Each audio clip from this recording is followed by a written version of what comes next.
selamat malam kepada semuanya yang sedang menonton acara talk show Teknik Perkapalan hari ini. Kita kedatangan tamu yang sangat spesial dari angkatan P33 ya Pak ya? Ya. Iya. Sebelumnya perkenalkan, nama saya Trinita Laras, boleh dipanggil Laras, dari angkatan P58. Mungkin bapak-bapak di sini bisa memperkenalkan terlebih dahulu ya untuk teman-teman kita yang sedang menonton di YouTube. Mungkin Pak yang masih belum kenal, silakan Pak. Nah, yang ini loh. Kalau saya Ya. bukan narasumber, Oh, saya gitu. co-host kan, Ya. pembantu. Narasumbernya Mas Yuli. Nah, Iya Mas Pak, Yuli. selamat malam Nanti Pak. nanti ada CV-nya di itu sendiri ya. Ya. Nah, ada Mas Andi Leon. Selamat malam Pak Tri. Selamat malam, Selamat malam. Mbak Laras. Iya, selamat malam Pak.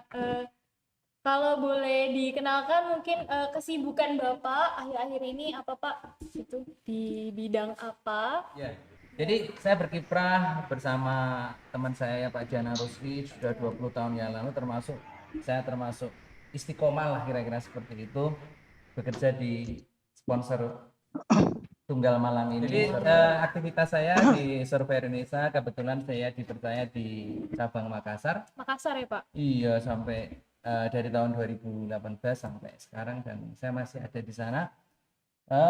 Kegiatan saya ya memang seputar dengan kegiatan-kegiatan kami, terutama ada kegiatan survei, ada kegiatan inspeksi ataupun konsultasi sesuai dengan jasa-jasa yang ada di kami PT Survei Indonesia. Waktu itu Iya, Pak. begitu lulus kuliah, saya itu ada Mas Andri Wawan, terus ada Mas Diana Rusli itu ngenger lah bahasa kalau Ngenger. zaman dulu itu ngenger. Ngenger itu apa, Mas Tani ya?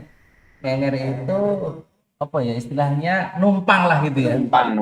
Numpang itu di Jakarta itu teman-teman belum lulus semua ini. Pak Diana Rusli sama Mas Wawan itu sempat numpang di senior kita dulu. Kita itu kalau punya senior dan ternyata peduli sama apa adik kelas itu menarik ya. Saya sempat diinapkan di Pak Sujarwoko ya. Perjalanan karir kami atau perjalanan kami bagaimana pengen tetap eksis gitu ya setelah kita lulus, karena waktu itu kita lagi lagi krismon nyebutnya. Kita Pak Rusli, saya lulus 99. Kurang lebih mungkin sekitar 1 tahun lah kita jadi freelance-nya Pak. Siapa namanya Pak Sujarwoko. Kerjanya apa Mbak Aras? Redrawing. Jadi kerja di SI itu apa ya, unik memang. Rata-rata itu kalau dia berangkat dari MT itu learning by doing. Kalau dari MT itu maksudnya dari fresh graduate. Tetapi kalau kita sudah punya latar belakang dari konsultan atau inspeksi, itu agak lebih mudah gitu ya untuk menyesuaikan jasa-jasa kami, karena prinsipnya jasa di kami adalah inspeksinya saya kira mirip dengan perusahaan yang lain, mungkin misalkan dengan Skupindo atau dengan BKI yang non kelas. Ya ini ngomong yang sebenarnya. Jadi saya waktu itu memang berangkat dari ITS itu memang ditempanya sebenarnya bukan terhadap keilmuan sebenarnya, karena di keilmuannya saya itu lebih learning by doing, tapi lebih terhadap bagaimana saya diciptakan menjadi orang yang tangguh. Tangguh itu tough ya. Jadi Assalamualaikum, selamat malam. Salam. Pak Adi ini asli Surabaya. Asli Mas Surabaya. Aceh Iya, ini. dari Surabaya. Ya, Pak. Jadi saya sekarang di sini di law register di Singapura. Di Singapura. Kebetulan saya untuk bagian di bangunan baru, komponen konversi di marine sama offshore. Jadi kebetulan saya diminta sebagai untuk lead-nya untuk bangunan baru untuk di marine sama offshore. Sebenarnya tergantung dari vakansinya, lowongannya. Jadi kadang-kadang kalau surveyor itu kan dia ada vakansi untuk surveyor yang asisten surveyor atau yang bisa dibilang mungkin fresh graduate ya, atau juga yang surveyor. Nah, kalau dia nyari yang basic surveyor harus ada pengalaman. Biasanya minta pengalaman paling nggak 2 tahun di galangan atau 2. Jadi paling nggak dia selalu minta antara Ya. degree di naval arsitek, perkapalan atau mesin kapal atau kelautan, atau dia chief engineer, Chief Engineer. ya itu. Nah, kalau untuk yang mungkin asisten surveyor, biasanya itu kadang-kadang dia minta fresh graduate, kadang bisa juga, atau dia sudah ada pengalaman gitu. Cuma untuk yang fresh graduate kadang susahnya gini, mereka kalau fresh graduate mereka selalu mencari dari yang program mereka itu, program beasiswa. Di Laut kadang-kadang kan ada program beasiswa kan, dia beasiswa yang dari universitas atau dari mana untuk belajar, itu nanti akan dia biasanya diteruskan masuk di Lloyd gitu. Itu yang paling kesan lagi waktu itu kalau bagian tugas rancang. Itu berkesannya karena misalkan gini, waktu itu maju berapa kali ditolak terus, tapi saya nekat maju terus saja. Karena prinsipnya gini, bisa ditolak, saya mau gini, saya mau kuat-kuatan. Sing kalah sopo, aku apa dosen ini. Ya lolos gitu ya. Jadi gitu tiap hari maju disalahin. Biasanya lagi aku maju terus sampai akhirnya mereka gini, wis tak lulus no wis ada kis dimana ketemu terus. Tapi Pak Terus Doni ngono sebenarnya sih. dengan cara yang tadi itu membuat kita itu tangguh lah, bisa cerita sampai Betul, Anda. justru ada anunya, Tahan ada cukup banting ketika kita benar, masuk ke ada dunia. sedikit itunya. Jadi ulet, ngajar kita untuk ulet. Terus itu kan ujian TR waktu kita kan baru pertama kali kan. Biasanya kan Iya. nggak ada. Awalnya nggak ada. Iya, Iya, pertama nggak ada. Jadi aja. waktu kita kan tiba-tiba harus mulai TR1 sampai semuanya kan. Sampai 5. Lah, Iya, kan, TR1 sampai TR5 10 iya. gambar. Lah kan udah banyak yang hilang TR gini. Sing pertama-tama. Nggak enak. Jadi satu hal yang mengenaskan itu kalau musim hujan gitu ya. Wah, iya. Musim wis. hujan bawa gambar Bisa basah. Wis. Basah. Basah. Ganti lagi kalau zaman sekarang tinggal print. Dulu Iya. gambar lagi manual. Kita kan kalkir. Kalkir. Kalkir. Kita ada narasumber baru, yaitu Pak Andi Leon ya. Ada Pak Andi Leon, selamat malam Iya, Pak. Malam, Iya, Dek. sekarang ada di mana Ya. Pak? Sekarang di Surabaya. Selamat malam, Assalamualaikum warahmatullahi wabarakatuh. Waalaikumsalam warahmatullahi wabarakatuh. Selamat malam, salam sejahtera buat teman-teman semuanya. Terima kasih sekali atas kesempatan sudah bisa diundang, bisa ketemu silaturahmi dengan teman-teman semuanya di sini. Salam terus. Kegiatan yang lain juga waktu itu juga saya termasuk pendirinya Teater Tiang Alit, Oh, ITS. Ini pendirinya. Ya. Pendirinya. Pendiri. Saya pendirinya waktu itu tahun 95 waktu itu kita mendirikan Teater Tiang Alit dan alhamdulillah sampai sekarang masih berjalan. Nah, hanya saya nggak menyesal, artinya bahwa kuliah lama 7,5 tahun itu nggak menyesal karena apa yang saya dapatkan sepanjang kuliah itu bukan cuma di ilmu aja. Makanya tadi kalau sempat disampaikan kalau Pak Yulianto dia dari sisi keilmuan ya minimal masih nyambung. Pak Adi Prabowo apalagi jelas dari sisi engineering. Nah, mungkin di antara 3 narasumber sayalah satu-satunya yang menerapkan ilmu perkapalan yang saya pelajari selama 7,5 tahun sepanjang karir saya, berarti dari 2000 sampai dengan sekarang itu kan berarti kan sudah berapa tahun itu 20 tahun ya. Ya, selama 20 tahun sepanjang karir saya bekerja, saya itu menerapkan ilmu perkapalan itu selama 2 jam. 2 jam, Pak. 2 jam. Nah, ini mantan Wawancara, bos Cok. saya masih ada ini, mantan bos saya ini Pak Rahmatika ini. Nah, itu mantan bos saya itu. Nah, jadi saya lulus itu bulan November 2020, ya ikut wisuda yang 10 November kan. 2000 November 2000 saya lulus, langsung saya waktu itu suruh tes ke tempatnya Pak Rahmatika, yaitu PT Dharma Lautan Utama, perusahaan shipping yang salah satu ownernya juga alumni kita, Pak Bambang Haryo. Nah, saya waktu itu masuk ke sana. Nah, Pak Rahmatika pada waktu itu di sana sebagai kabak kepala bagian operasi.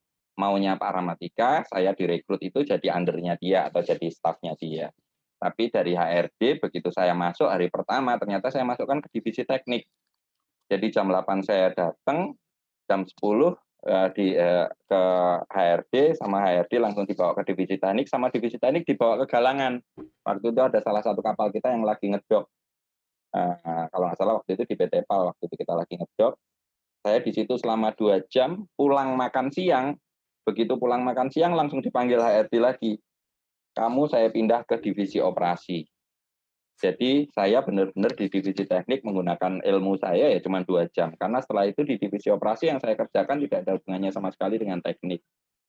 Lebih ke arah masalah pengaturan pelayanan, kualitas layanan, bahkan kebersihan, makanan, jadwal artis, jadwal artis. Ini Pak Rahmat itu sesengane kok aku kan golek artis dangdut iku.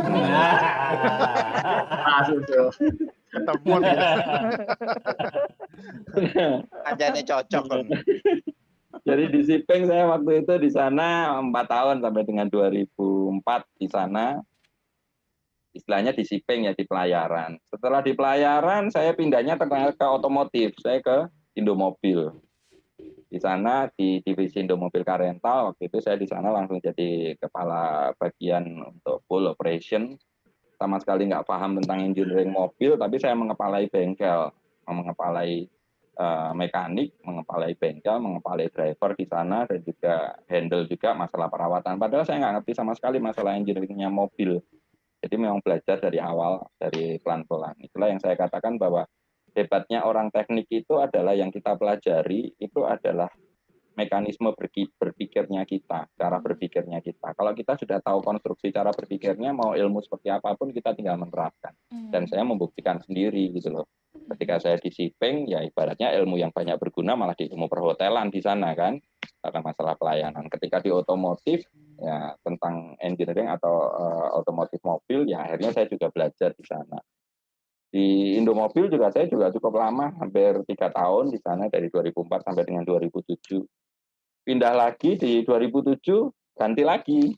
Habis tadi Sipeng pelayaran masuk ke Indomobil itu otomotif, saya ganti lagi ke banking. Saya waktu itu masuk ke HSBC, Hong Kong Shanghai Banking Corporation, HSBC, ke Bank HSBC di sana. Nah, itu benar-benar berubah, benar-benar berbeda sama sekali yang harus kita hadapi di sana. Selama 5 tahun di sana ya memang bisa dikatakan ilmu teknik bisa nggak diterapkan, tapi kembali lagi yang kita kejar di situ atau yang kita terapkan di situ adalah cara berpikir, mental, bagaimana kita bisa mengarahkan orang. Yang tentunya ya itu yang salah satu yang saya pelajari pada waktu mungkin berkegiatan di teater, di unjuk rasa dan sebagainya di organisasi yang lain. Yeah. Di banking cukup lama sampai akhirnya 2013 ya, sampai sekarang saya di Bank BTPN Syariah. Ya, alhamdulillah sampai sekarang saya dipercaya jadi distribution head 3 yang mengepalai Jawa Timur, Bali dan Nusa Tenggara. Ya. Baik Pak, saya sedikit tertarik ya Pak dengan di sini tertulis. Ngomong sedikit Mbak. Iya, sangat tertarik ya Pak, sangat tertarik gitu. Sangat tertarik dengan Yayasan Bayi Prematur Indonesia Pak. Ya. Ya, itu seperti apa Pak? Mungkin bisa dijelaskan atau Bapak yang mendirikan gitu ya Pak? Enggak, kebetulan saya salah satu relawan yang ada di sana. Yayasan Bayi Prematur Indonesia itu adalah kalau kita jadi relawan di sana itu diawali dengan kekhawatiran bahwa sebenarnya tingkat kematian dari bayi prematur itu cukup tinggi. Kenapa kok bayi prematur itu tingkat kematiannya cukup tinggi? Karena bayi prematur itu perawatannya harus intensif. Salah satunya adalah mereka membutuhkan inkubator. Inkubator itu hanya ada di instalasi medis. Kalau kita sewa dalam sehari itu inkubator itu bisa 500 sampai dengan 5 juta, tergantung jenis inkubatornya. Nah, salah satu pendirinya yaitu dari Unpad ya, dari di Bandung yang pendirinya Yayasan Prematur Indonesia. Dia akhirnya merancang inkubator yang memang portable, yang sesuai dengan standar medis, yang akhirnya kami dari para relawan ini kita akhirnya meminjamkan inkubator itu gratis kepada orang tua bayi prematur yang memang membutuhkan. Jadi kita mengantar, kita melakukan memberikan pelatihan kepada si orang tua bayi bagaimana penggunaan inkubator itu sampai dengan akhirnya si bayi itu mencapai berat ideal, sudah bisa lepas dari inkubatornya. Jadi untuk inkubatornya itu bikin sendiri gitu Pak? Betul, inkubatornya itu memang ada dari yayasan itu memang rancang sendiri. Kemudian kita relawan itu kita yang membantu untuk mengantarkan atau meminjamkan kepada bayi yang membutuhkan. Sampai sekarang Pak kesibukannya Masih sampai sekarang. Masih sampai sekarang. Ya. Baik Pak. Jadi Leon ini mewakili contoh untuk memberikan semangat pada teman-teman alumni, terutama yang muda, ya bisa berkiprah juga, tidak Iya. harus dibilang perkapalan. Betul. Nah, terus yang tadi berarti kalau ilmu kapalmu nggak ono blas berarti, nggak nyantol-nyantol blas di kerjamu. Ada yang 2 Pas jam lah, tadi ayo. tuh, Pak. Akeh baceme ya Makanya pas. hanya 2 jam tadi, makanya. Nah, Ya, berarti 2 sing jam biyen itu kon kita- baca manut tak tombone nggak Iya. tangguh ya. Malah bacem Pas. itu. Nah, dan memang pengalaman saya kuliah itu beda dengan teman-teman yang lain. Kayak Mas Wah, Adi oke. tadi kan bilang katanya tugas rancang itu susah. Nah, TR1 sampai TR5. Kalau Gampang saya ya, ngerjakan itu, kalau saya itu gampang. Saya hanya mengerjakan TR1 aja. Yang lainnya pinjem. Rencana garis. Pinjam. Yang lainnya Manut pinjam. tadi. Jadi ceritanya, nah jadi dulu deh pada waktu Ya. buat adik-adik juga, kita dulu pada waktu kita dikasih principal dimension itu kapan? Semester 1 ya? Semester 2 ya Don ya? semester 3. Baru satu. Tiga. Tiga. Tiga ya, Tiga. tiga. mulai ini.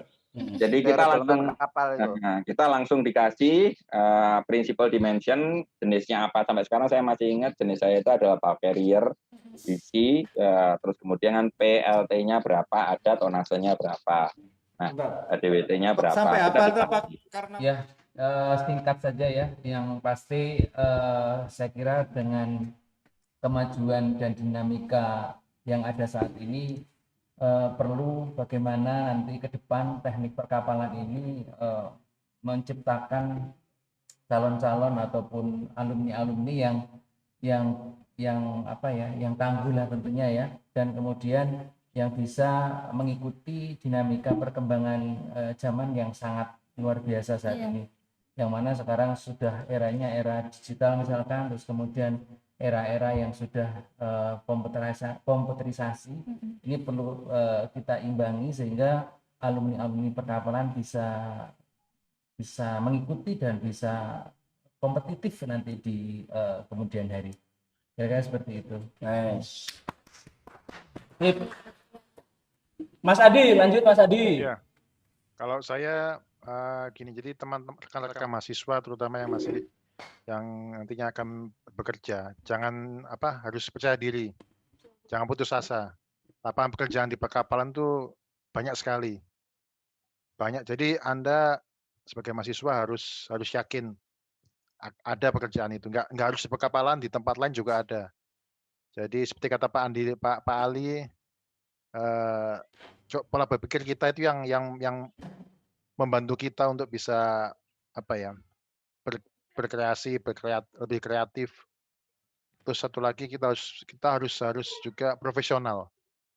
Karena dengan itu kita dinilai, terutama di dunia internasional.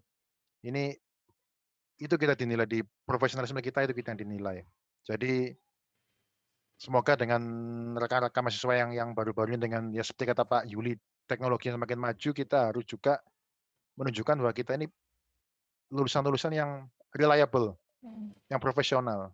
Itu yang paling penting. Jadi sampai sekarang mungkin kita masih dikenal sebagai individu ya, kalau orang asing mau menarik kita. Jadi usahakan kita ini dikenal sebagai orang Indonesia itu bisa bersaing. Itu yang penting. Tapi kita juga harus percaya diri, karena semua berangkat dari kita sendiri.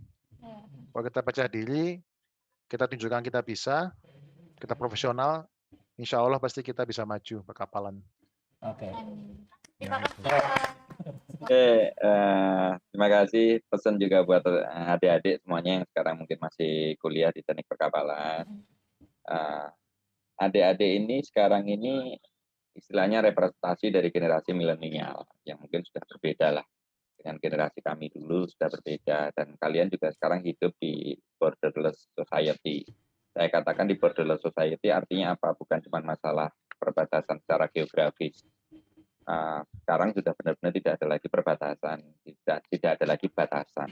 Pak Adi mau kita bekerja di manapun di luar negeri, ya itu terbuka luas.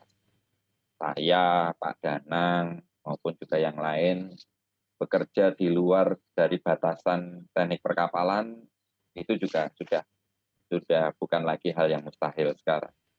Pesan saya cuma satu buat teman-teman atau buat adik-adik yang sekarang masih kuliah.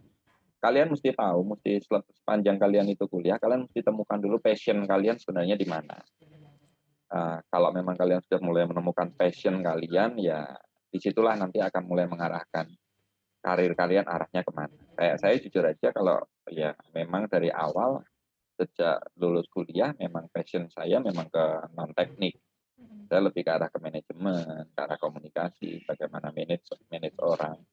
Ya karena sudah ketemu passionnya di situ, ya jalurnya karirnya akhirnya menuju ke arah sana. Jadi buat teman-teman, kuliah itu adalah satu hal, kuliah itu one thing, tapi menemukan passion kalian itu yang menurut saya yang important thing, yang jadi hal yang penting. Karena disitulah nanti yang akan menunjukkan karir kalian, kalian mau jadi apa, dan ketika kalian menemukan pekerjaan yang sesuai dengan passion kalian, maka pekerjaan itu bukan lagi kayak bekerja, tapi kayak bermain yang dibayar. Jadi paid playing, artinya kamu itu dibayar tapi sambil bermain. Jadi kamu merasa nyaman ketika melakukan pekerjaan. Itu aja, terima kasih. Terima kasih, mungkin bisa berjumpa di lain kesempatan ya Pak. Sekian dari kami, selamat malam semua. Assalamualaikum warahmatullahi wabarakatuh. Waalaikumsalam. Terima kasih Pak.